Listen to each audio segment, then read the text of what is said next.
13번에서 17번 과학기술 질문 해설하겠습니다.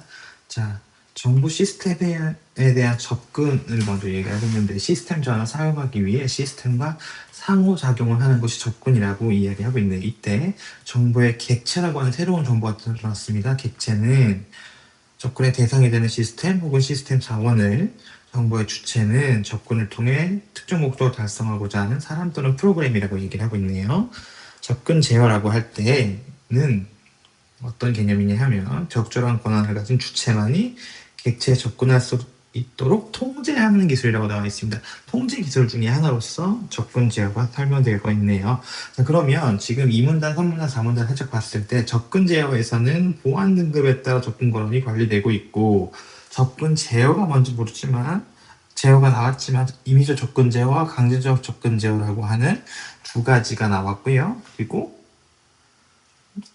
새로운 이야기가 좀 또 정보 객체가 문서이고라고 하면서 새로운 예시가 좀 뜨고 있는데, 한번 이 문단부터 다시 살펴보겠습니다. 접근 제어에서는 보안 등급에 따라 접근 권한이 관리되는데, 이때 보안 등급은 정보 주체 누구였죠? 사람 또는 프로그램. 객체 누구였죠? 시스템 또는 시스템 자원이었죠. 여기에 부여된 중요도 또는 신뢰도를 나타낸다. 인터넷 카페에서 예를 들었을 때, 인터넷 카페에서 등급에 따라 읽기 또는 쓰기 권한을 주는 것은 이러한 예, 바로 정보 주체와 객체에 부여된 중요도 또는 신뢰도에 따라 보안 등급으로 나누고, 이것을 따라서 접근 권한을 관리하는 것을 예로 들고 있습니다. 접근 제어에서 관리하는 권한은 접근 제어 행렬, 접근 제어 목록 등으로 표현될 수 있다. 자, 그래서 각각을 설명하고 있겠네요. 접근 제어 행렬은 정보 주체를 행으로 정보 객체를 열로 구성한 테이블로서, 정보 객체에 대한 주체 접근 권한은 해당 주체의 행과 열이 만나는 셀에 기록된다라고 되어 있네요. 접근 제어 목록이라고 하는 것은 특정 객체에 대한 접근 권한을 받는 주체가 나열된 목록이라고 얘기하고 있습니다.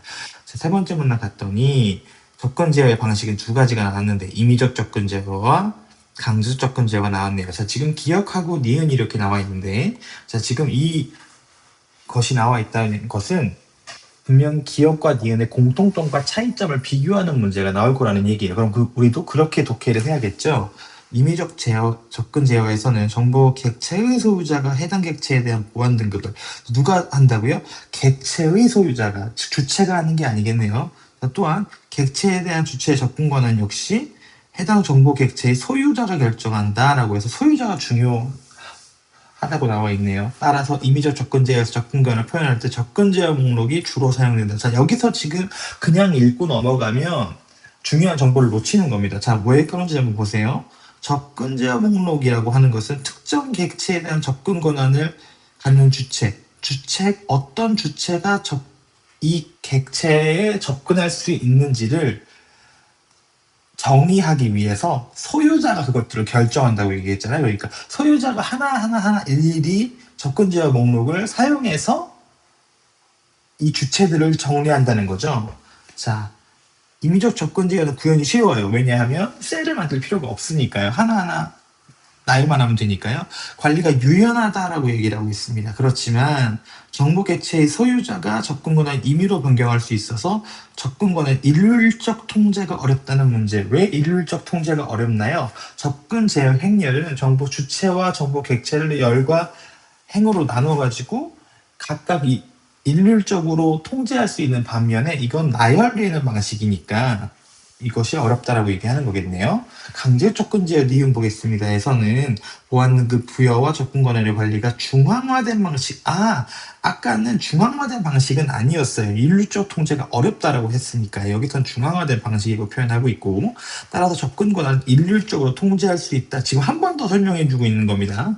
강제적 접근 제어에서는 베라파둘라 모델과 비바 모델이 등이 있는데, 베라파둘라 모델은 기밀 정보 유출 방지에 적합하고 비바 모델은 정보 신뢰도 유지에 적합하다라고 해서, 지금 베라파둘라 모델과 다음에는 베라파둘라 모델과 비바 모델에 대한 설명을 하고 있는데, 자, 그래서 왜 유출 방지에 적합한지에 대한 예가 지금 설명되고 있는 겁니다. 자, 다음 문단 봤더니 정보 객체 문서가 객체가 문서이고 정보 주체가 객체에 대한 읽기와 쓰기 권한을 갖는다고 가정했을 때, 베라파둘라 모델에서 정보 주체는 자신보다 높은 등급의 문서를 읽는 것은 금지되지만 같거나 낮은 것은 가능하다. 또한 정보 주체는 자신보다 낮은 등급의 문서에 쓰는 것은 금지되지만 같거나 높은 문서에 쓰는 것은 허용됩니다. 자, 저는 여기서 그냥 밑줄을 긋고 넘어갔지만 수험생 여러분들은 여기에서 각각을 정리를 하셔야 돼요. 쓰기, 읽기, 같고, 낮음 이런 부분에 대해서 정리를 정확하게 하셔야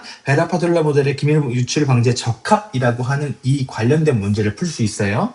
비바 모델에서는 정보 주체는 자신보다 높은 등급의 문서에 대해서는 쓰기 권한이 없고 같거나 낮은 문서에 대해 쓰기가 가능하다. 자, 지금 이거 두 개 또 비교해 놔야겠죠, 그렇죠? 자, 베라파둘라 모델은 어떤가요? 높은 등급의 문서를 읽는 것이 금지되고, 비바 모델에서는요, 높은 등급의 문서에 대한 쓰기 권한이 없고, 자, 또 정보 주체는 낮은 등급의 문서에 대한 읽기 권한이 없지만 같거나 높은 문서를 읽는 것은 허용된다. 지금 차이점이 이렇게 있네요. 자, 여기 봤더니 베라파둘라 모델에서는 높은 문서에 읽는 것이 금지되어 있지만 비바 모델에서는 높은 문서를 읽는 것이 허용된다라고 되어 있으니까 이 차이들도 정리를 좀 해둬야겠습니다. 정보 주체는 자신보다 낮은 등급의 문서에 포함된 신뢰도가 낮은 정보를 참조함으로써 자신이 보유한 정보의 신뢰도를 떨어뜨릴 수 있는데 비바 모델에서는 이를 방지할 수 있다. 자, 무슨 얘기인가요? 비바 모델을 사용했을 때 우리는 정보의 신뢰도 유지에 적합하다는 말이 여기 나와 있었잖아요. 그렇죠? 왜 그러냐 하면 낮은 등급 문서에 포함된 신뢰도가 낮은 정보를 참조하기 때문에 보유한 정보의 신뢰도를 떨어뜨릴 수가 있어요. 이렇게 설명되고 있는 것들도 마지막으로 체크해놓고 넘어가셔야 된다는 것 기억하셔야겠습니다.